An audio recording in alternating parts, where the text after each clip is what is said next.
on to the New Zealand v Argentina, Los Pumas. It's good to see them back. We haven't seen them since literally the World Cup was the last time we were seeing them in a competitive context. You could argue that we haven't seen the true Pumas for longer than that. Yeah, for sure. On Saturday at 6:10 a.m. our time, which is lovely. Brutal. Absolutely brutal. At Bankwest Stadium, Parramatta in Western Sydney. And it's going to be reffed by Angus Gardner, which I'm excited about. I'm a big fan of Angus. I think it's a 5:10 local time over there, so it's more reasonable if you're in Sydney, obviously. Yes, indeed. Angus Gardner, we have a neutral ref. I think we can all be relieved at that. Yes, first time in a few weeks. Yeah, as far as the weather's concerned, we're expecting 20 degrees Celsius with some light to moderate winds and some clear skies. So I think perfect. I think both sides are going to be happy with that. Yeah, chance to throw the ball around, chance to play some perfect rugby. You're not going to overheat at 20 degrees either. Yep, that all sounds A1. Absolutely. We're going to take a run through on the game, just looking at it from the perspective of both teams going into this one. Yeah. Obviously, first game for Argentina, but we're going to start, first of all, with who we were just talking about. The side listed as the home side for arbitrary reasons. Yes. The All Blacks. And obviously, this is for them. Is a chance to sort of rediscover some mojo. Obviously 2 weeks left in the season if you're an All Black team. You got this week and then you got to play Argentina in 2 weeks time and then that's it. Yeah. Wrap it up, go home. That's it. A very short season, but certainly in the context of like last time it was a very changed side they went for with Bledisloe 4, which is fine. Obviously you need to give some minutes to other people, but they lost that game. And losing back-to-back fixtures is not something that the All Blacks take kindly to or tend to do very often at all. Also rewarding, guys who are on losing teams, guys who come in for losing performances with a second chance isn't something you regularly see from Kiwi coaching staff. And I'd say Foster can be a prickly enough character when it comes to that sort of thing. So I would say the likes of Nyani Laumape cannot look forward to playing this week. Sever Reece, some of these guys who came in, even Scott Barrett, as well as he played, the yellow card he gave away in that game was absolutely egregious and terrible, costly at very the very end. So I suspect he might be feeling the wrath as well. And obviously they'll be without Tuanga Fassi, given he had a ban for his high shot. That's correct. Yeah, he's going to miss out on the rest of the tournament. Yeah, so it from their point of view in terms of rediscovering it, I think you're going to see we have Richie up there. We'll learn the team probably before we end this show, but perhaps not in time to discuss it now. So we haven't got the team sheets in front of us, but we have a decent idea of what they're going to go with. They're probably going to go with Mo'unga returning and the usual suspects, Barrett coming back in. I'd love to see them go with Rico at centre, but they'll probably go Goodhue, Leonard-Brown.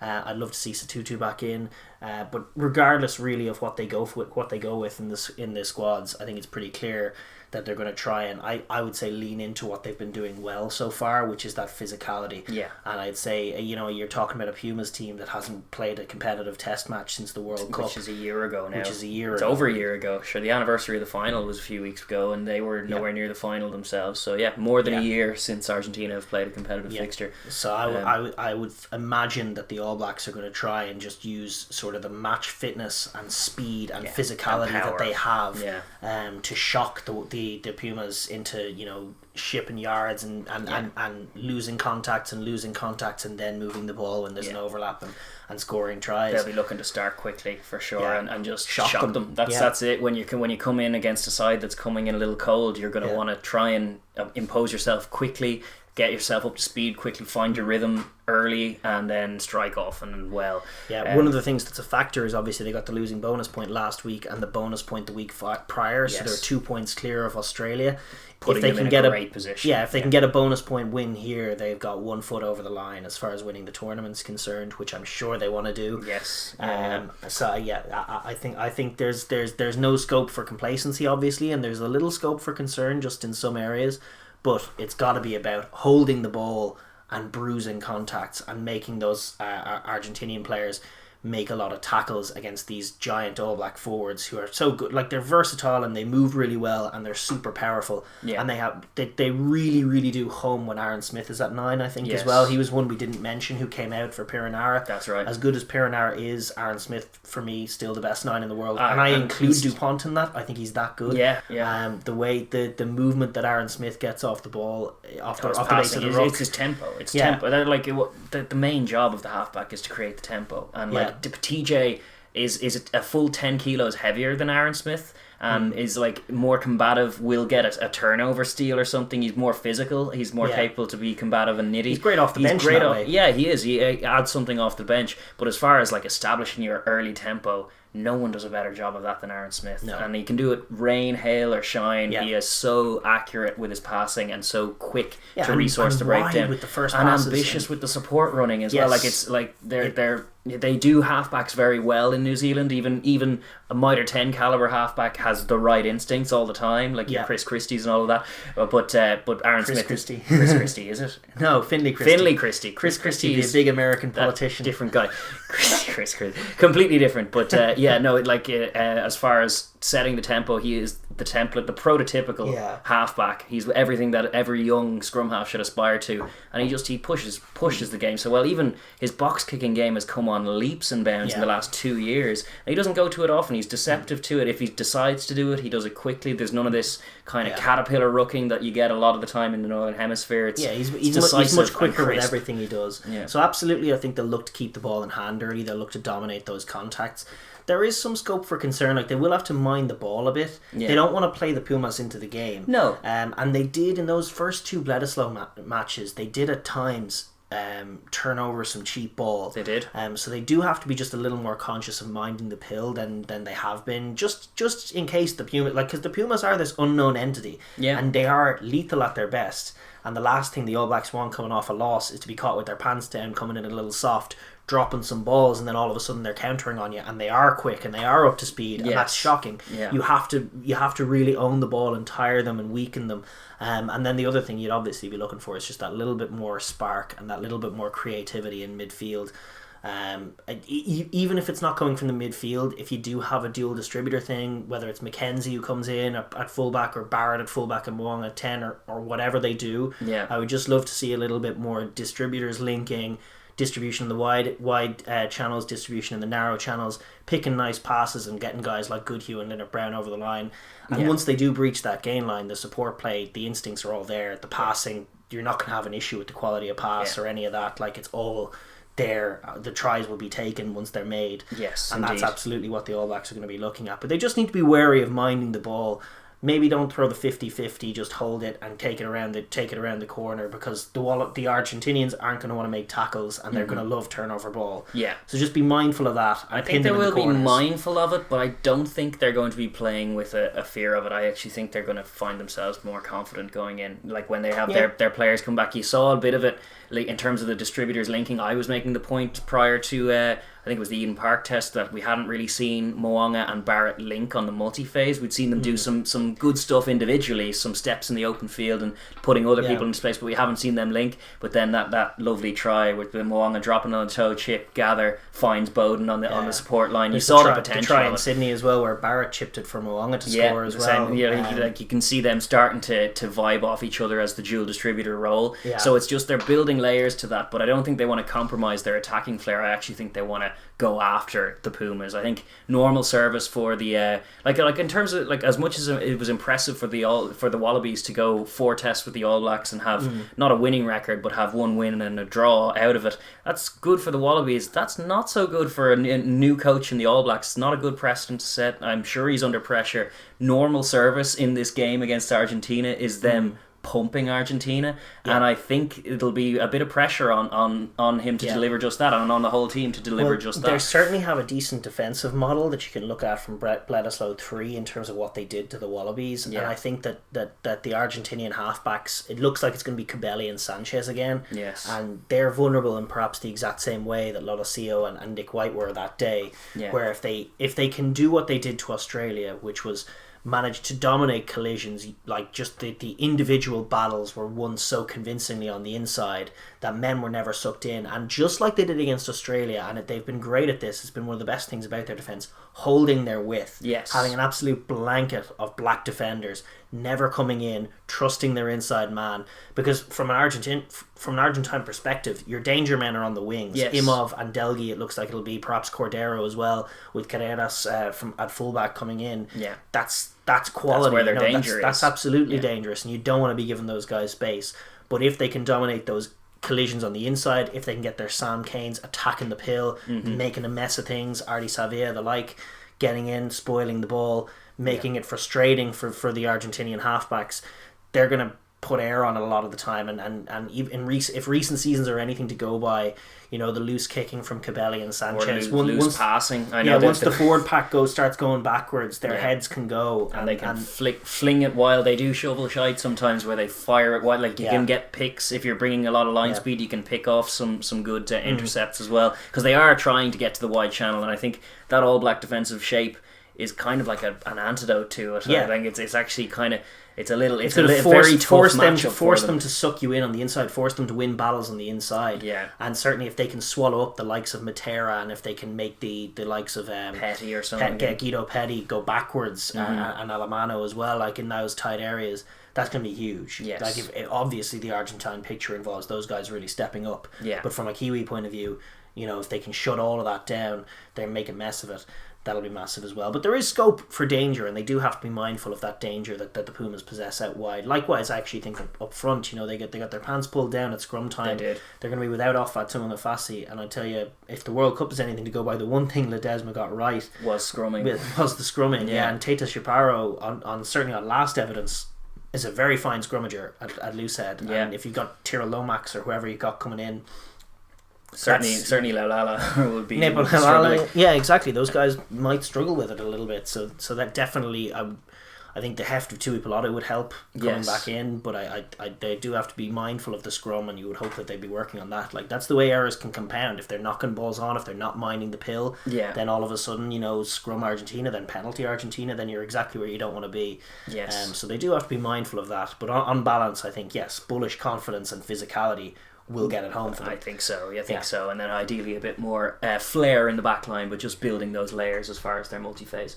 But then if we pivot on to the Pumas, Argentina, who we haven't seen for a wee while, this is great. Like we're great waiting and anticipating them playing as well. It's been that long. It was a disappointing World Cup campaign for them for sure. They were nowhere near beating England and France, and they struggled even with Tonga and the US at times in that group. They did, really, Tonga in particular. They were a disjointed mess, to be honest. They kind of, as you said, they lost some of their tempo-driven wide attacking play that had got them so far in years gone by. They didn't capitalise on the success of the Jaguares that season. They traded it all in seemingly under Ledesma, and I really hope that this trend doesn't continue, because the big man is still in charge. But they traded it all in for a slightly more physical, but even less disciplined, higgledy-piggledy kind of mess of a thing. That was failed utterly. I mean, they lost to France on opening day and never looked back as far as decent performances. They were unfortunate in that was a deciding game with England being in their pool. That was like such an important one. It's not like England were very good that World Cup. But it's not like they didn't give them a game. No. Like, they didn't give them a game. No, so it's not like one of these hard luck stories, we had England, we just lost to France, and then we had, like, they didn't give them a game. And they lost touch with what had been really a key weapon for them. Certainly in the out half stakes, they didn't back your man from the Jaguares. Instead, they brought your man in from Cast. Urda Pajeta, and he's like a bit more clunky. Diaz-Benicia is the guy they left behind. Yeah, exactly. And it was just like, what are we trying to do here? It was disappointing. But just looking at they've had a training squad. You were saying they've actually played a couple of matches against. They've played a couple of matches against an effective Australia A team. It's just an Australia 15, but there's Super Rugby 15 players and Super Rugby AU players, I should say, and some capped Wallaby internationals. Actually, Issy Naisarani was putting his hand up in that second game. He scored a couple of tries as far as the Wallabies are concerned. Fair enough. Bulldozing number 8, who certainly Dave Rennie could consider. But they won their first game 19 points to 15, then won their second game, cut a bit more open, showed some of that attacking flair, wearing pink, funnily enough. Interesting. And scored some lovely tries in that second game. 24, I see that finished, which is like, that's very positive. And then even going to the Argentina 15 back in South America thing, we saw in the first game they struggled with Chile, the very impressive Chile, and then as they got their rhythm in, they started to find that tempo again, and it's just the Argentinian instincts can be very dangerous. If they were completely cold and lost and not in a position to play Test rugby, they probably wouldn't have won those games, or certainly not won that second game as convincingly as they did. Given that there's decent Wallabies out there, and there's Super Rugby players who've been playing rugby. Yes.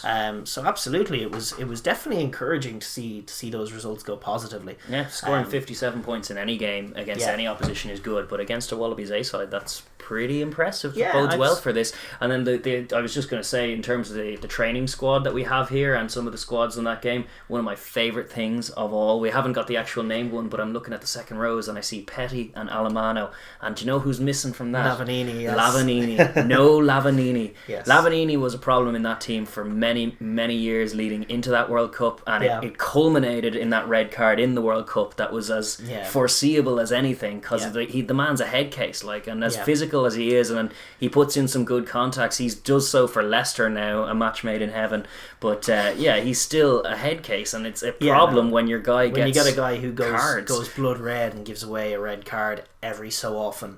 Every 3 or 4 games. He was one of the most yellow carded players in Test rugby history going into that last and it's World such Cup. a problem. I know there's a whole cohort of rugby fans who just love big hit guys and will just willingly overlook that because he makes big hits. But it's like, it's such a thing. We actually heard of it even from last week. Lachlan, the red card, Lachlan Swinton, and it's like there was one bit of coverage talking about it, going, oh yeah, well, he, like, before the red card he made like 13 tackles, 9 of them dominant. The Wallabies have really found someone here. It's like, no, he got red carded. That's the focus. Made the killer losing play. And that was definitely the crack with Lavanini. So definitely, positive to see him out of there. Yes. In terms of what they are going to bring, like, as much as we can big them up for beating the Australia A, it's a significant step up. Yeah, it's you couldn't ask for a worse betting in period. You're not only playing an All Blacks team, you're playing an All Blacks team that has been, gone through the gears and has a lot of Test rugby behind them already. They have a full domestic season of Super Rugby Aotearoa. They have Mitre 10 thing going on in the background. They've had their North-South Ireland game. Now they've had 4 Bledisloe tests. 4 Test Bledisloe series. So their prime doesn't even cover how ready for this game they probably are in terms of physicality and fitness. And sharpness and cohesion as a team. It's always a tough thing. You can do as many training games as you can have as many contact sessions as you want, but until you get out there, you're not really going to know if all these shapes you're running or all these patterns you're running are actually going to be effective against a top team. So there's definitely that issue for them, and they're obviously going to be against one of the great sides in world rugby, but they have a settled enough team of their own with some guys coming in, but there's a lot of the same faces and the same names who we know can put out the big performances. If they are to make a game of this, it's going to involve that man there, Pablo Matera, country captain, having a proper shift, exploiting them, frustrating the All Blacks, winning contact, being game for the contact. It's going to start. The battle's going to likewise start Guido Petty in the tight as well. These and guys, Tatus Shaparo, all of these guys going to have to be ready for what's coming. I'm sure they're going to talk about it. They're going to big up Montoya as well. Even like all of these guys are going to have to be not Montoya, shocked. the try scoring machine. That was one thing they got in the World Cup. He was top try scorer for a little while with a nice rumbling rolling maul. They shouldn't go back to that well too much, and I think they're going to have to be game for the contact just to make a game of it, but that is not an area that they want to lean into against this All Black team. And if Ledesma thinks he's going to rock up and score a load of maul tries, he's got a rude awakening coming. They're going to have to move the ball. Their danger guys are on the wings. Juan Imhoff is playing for the first time since 2015. That's and he's been fantastic. Brilliant he's been in Europe. So good for Racing. He's just an absolute Rolls Royce of a winger. He's just all the right instincts, still dangerous. He'll cut you to ribbons. It's got to be about getting the ball wide and moving it with speed and catching the All Blacks off guard in that way. Like, punishing them off turnover ball, constantly moving it and linking up. Like, they run excellent tracking runs at their best, the Argentinian team. They have their built-in instincts for it. And they play a very quick, difficult to deal with wide game. And they could punish the All Blacks with some nice Sanchez passing and some good Orlando distribution as well, getting outside that All Black blitz and that All Black width. If they can match them up front, suck them in a little bit, it's all about going wide and getting their wingers on the ball and getting tries on the board. And I don't think that it's not about making it a tight forward battle at all. It's about matching them up front and then moving the pill. That's got to be the crack for Argentina. We hope that's the outlook they come with it, but then maybe not going on World Cup evidence, but that is over a year ago. Hopefully they will know enough to try and play, stick to their I guess their guns in terms of their wide men have always been their historic point of strength. They need to get their depth right, need to get their passing accuracy right, and put the tempo in the game. Try and make it fast, make it wide. Yeah, and try on from a defensive point of view. I would like it's a daunting task dealing with that All Black team. Obviously, there's simple things, chop tackles, not letting them get cheap meters, and then the other thing is just attacking the pill. Like you got the chop tackles in the narrow when they're in the wide channels, when the likes of Goodhue and Linnert-Brown are on the ball.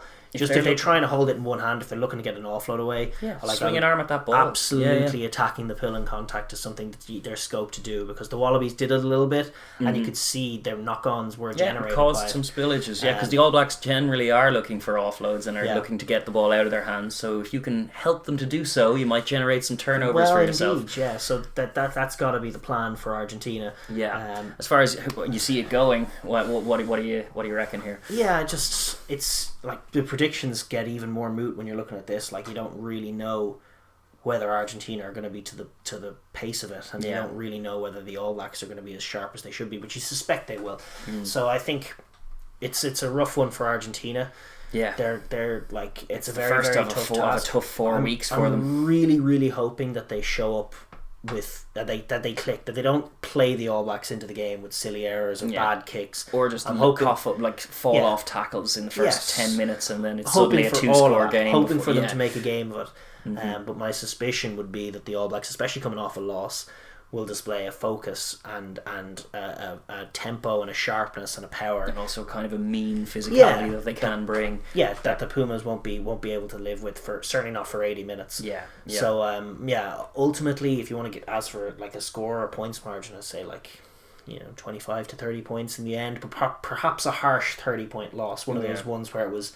But it was like 14 for a while. Potentially something like that. I would like to see some really nice Argentinian plays as well, because I've missed Argentinian footy and stuff. I'd love to see him on the ball in space, running at them anyway. Absolutely. Regardless of the result, I'd like to see that pretty footy. But I do think, I'll say a 20-point margin in the end, but I suspect it could be a bit more than that in favour of the All Blacks.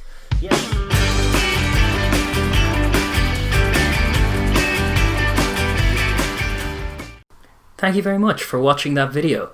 If you're new here, please do like and subscribe and ring the bell so you get notified when we upload again. But mainly, please drop a comment down below. We enjoy hearing your thoughts on it.